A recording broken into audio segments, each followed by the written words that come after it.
ও প্রধান নির্বাহী কর্মকর্তা মিজ মাহফুজা সুলতানা স্যার এবং অন্যান্য কর্মকর্তা ও কর্মচারীবৃন্দ।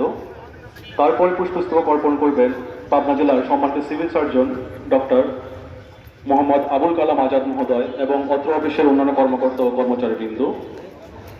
তারপরে পুষ্পস্তবক অর্পণ করবেন পাবনা পৌরসভার প্রশাসক ও অতিরিক্ত জেলা প্রশাসক শিক্ষা ও আইসিটি জনাব মনিরুজ্জামান স্যার ও অত্র অফিসের অন্যান্য কর্মকর্তা ও কর্মচারীবৃন্দ।